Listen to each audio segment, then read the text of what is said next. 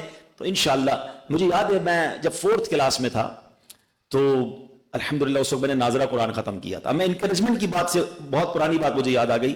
میرا خیال ہے کم از کم 40 سال پرانی بات بتا رہا ہوں آپ کو. میری عمر آلموسٹ 50 ایئرز ہو گئی. 4 سال کی میری 4th کلاس کا میں اسٹوڈنٹ تھا.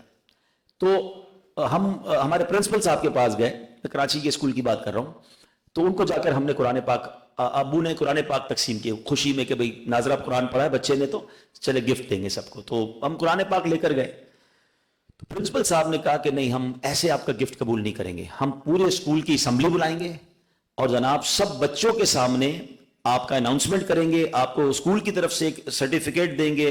مجھے یاد پڑتا ہے اس زمانے میں 51 روپے انہوں نے دیے تھے. دیکھیں آج 40 سال بعد بھی مجھے وہ انکریجمنٹ یاد ہے نا. میں سمجھانا تو چاہ رہا ہوں ٹیچرز کو کہ بچے کے دماغ میں بات اتر جاتی ہے کہ میرے پرنسپل نے پورے اسکول کے سامنے ایک اعلان کیا کہ اس بچے نے قرآن پورا کیا, ہم سے گفٹ قرآن پاک کا وصول کیا, مجھے ایک سرٹیفکیٹ بھی ملا تھا اور مجھے وہ رقم بھی ملی. 40 سال پہلے 51 روپے بہت ہوتے ہوں گے. تو بہرحال میں بتانا یہ چاہ رہا ہوں کہ یہ ٹیچر کر سکتا ہے کہ اگر ٹیچر کوئی ایسی بات کر دیں, کوئی ایسی انکریجمنٹ کر دیں, کوئی کبھی سنت بتا دیں, کبھی درود کی بات کر لیں, تو انشاءاللہ یہ بچے آپ کے لیے بھی صدقہ جاریہ بن سکتے ہیں. آپ کے ہاتھ میں, آپ جیسا بنانا چاہیں بنا دیں. آپ اس کے لیے اپنے مغفرت کا ذریعہ بنا دیں ان کو. آپ میتھمیٹکس سکھاتے سکھاتے کچھ میراث کی بات بھی کر جائیں کہ جناب اس میں بھی میتھمیٹکس کی ضرورت ہے اور یہ شریعت کے احکام ہے, اور بیٹا کبھی زندگی میں کسی کی وراثت کھانا نہیں. آج لوگ بہنوں کو حق نہیں دے رہے, یتیموں کا حق کھا جاتے ہیں. میتھمیٹکس کے ذریعے آپ میراث کا مسئلہ بیان کریں اور ان کو خود بھی پڑھیں نا, پہلے خود اچھی تعلیم حاصل کریں. میں آپ کو سجیسٹ کرتا ہوں کہ dawat-islami.net پر بڑا اتھینٹیکیٹ آپ کو مواد مل جائے گا. You can name it. آپ کو آج کسی بھی ٹاپک پہ بات کرنی ہے, صرف اس ویب سائٹ پہ جا کے سرچ کریں, آپ کو ہماری بک مل جائے گی, ویڈیو کلپ مل جائے گا. کرنا چاہیں تو آپ ریسرچ کرتے ہوں گے پیریڈ سے پہلے, تو کیا ہی اچھا ہو کہ میں روز ایک ویک میں دن بنا لے. مثال کے طور پر فرائیڈے والے دن کوئی اچھی بات سکھاؤں گا, فرائیڈے والے دن کو انشاءاللہ قرآن کی بات کریں گے, فرائیڈے والے دن کو نبی پاک کی بات کریں گے. سبحان اللہ, کیا پتہ بچہ کس بات پر عمل کرنے لگ جائے. اچھا آپ کے ساتھ بھی ایسا ہوا ہوگا, میرے ساتھ بھی ایسا ہوا ہے. بچپن میں ہمیں کسی نے کوئی وظیفہ بتایا تھا یا کوئی دعا سکھائی تھی. آج بوڑھے ہو گئے, آج بھی وہ دعا پڑھ رہے ہیں, ہم آج بھی وہ وظیفہ پڑھ رہے ہیں, سواری کی دعا سکھائی ہوگی, وہ قبر ایسا معمول میں آ گیا. آپ سوچیں یار, جس نے 40 سال پہلے سکھائی تھی اس کو کتنا ثواب مل رہا ہے. میں عمل کیے جا رہا ہوں, کوئی سنت سیکھی ہوگی بچپن میں, والدین نے کوئی بات یاد کرائی ہوگی, وہ زندگی کا معمول بن جاتا ہے. تو آپ وہ شخصیات ہیں کہ آپ چاہیں تو لوہے دل پر بڑی خوبصورت عبارتیں تحریر کر سکتے ہیں. ان کے دل میں قرآن کی محبت ڈال سکتے ہیں, اسٹوڈنٹس کے دل میں اللہ رسول کی محبت ڈال سکتے ہیں. یہ آپ کے لیے صدقہ جاریہ ہو جائے گا. اور اس کے لیے دعوت اسلامی کا شعبہ تعلیم ہے. ہم چاہتے ہیں مل کے کام کریں. آپ ہمیں بلائیں, ہمارے لوگوں کو بلائیں, ہمارے مبلغین آپ کے اسکول میں آئیں گے, کالجز میں آئیں گے, بیانات کریں گے. ماشاءاللہ یونیورسٹیز میں بیان ہوتے ہیں. تو مل جل کے نیکی کے اس کام کو آگے بڑھائیں. آخر میں شعبہ تعلیم دعوت اسلامی کا جو ہے, جنہوں نے ماشاءاللہ یہ آج محفل سجائی, ان کا بھی شکریہ ادا کروں گا. آپ سب کا بھی شکریہ ادا کروں گا کہ آپ اتنی بڑی تعداد میں تشریف لائے. اللہ آپ سب کا آنا, ہم سب کا جمع ہونا اپنی بارگاہ میں قبول فرمائے. بیان میں جو غلطیاں ہوئیں رب کریم اپنے کرم سے معاف فرمائے, اور جو اچھی باتیں ہوئیں انہیں یاد رکھنے, عمل کرنے اور دوسروں تک پہنچانے کی توفیق عطا فرمائے. ابھی انشاءاللہ ہم دعا کریں گے اور اس کے بعد ہم انشاءاللہ مدنی مذاکرے میں کنیکٹ ہو جائیں گے. ہر ہفتے کو قبلہ شیخ طریقت امیر اہل سنت بانی دعوت اسلامی آلموسٹ 2 آورز کا یہ سیشن ہوتا ہے. میرا خیال ہے یہاں شاید 1 گھنٹہ ہم بیٹھیں گے, جو اصلاح میں بیٹھیں گے, اور انشاءاللہ اس کی برکتیں لوٹیں گے. آپ کے لیے شاید ڈنر کا بھی انتظام ہے, تو آپ سب اصلاح بھائی ذوق و شوق کے ساتھ تشریف رکھیں گے. آئیے مل کے ہم دعا کرتے ہیں. الحمدللہ رب العالمین والصلاة والسلام على خاتم النبیین. اللہم ربنا آتنا فی الدنیا حسنہ وفی الآخرۃ حسنۃ وقنا عذاب النار. رب کریم ہم سب کا جمع ہونا اپنی بارگاہ میں قبول فرما. ہم سب کے تمام صغیرہ کبیرہ گناہوں کو معاف فرما. ہماری, ہمارے والدین کی, نبی پاک علیہ الصلوۃ والسلام کی, ساری امت کی بخشش فرما. اے اللہ ہمیں نیک بنا دے, پرہیزگار بنا دے, والدین کا فرما بردار, سچا عاشق رسول بنا دے. اے اللہ قرآن پاک کا واقعہ سنا, ہمیں قرآن سے سچی محبت عطا فرما. روزانہ کچھ نہ کچھ قرآن پڑھنے کی توفیق عطا فرما. اے رب کریم ہماری زبانوں میں تاثیر عطا فرما. اے اللہ ہم سے کچھ ایسے کام لے لے جو ہماری مغفرت کا اور صدقہ جاریہ کا باعث بن جائیں. اے اللہ ہمارے وطن عزیز پاکستان کی خیر فرما. فلسطین کے مسلمانوں کی اللہ غیب سے مدد فرما. اے کریم گجرانوالا میں بلکہ پورے دنیا میں دعوت اسلامی کو ترقیاں اور عروج عطا فرما.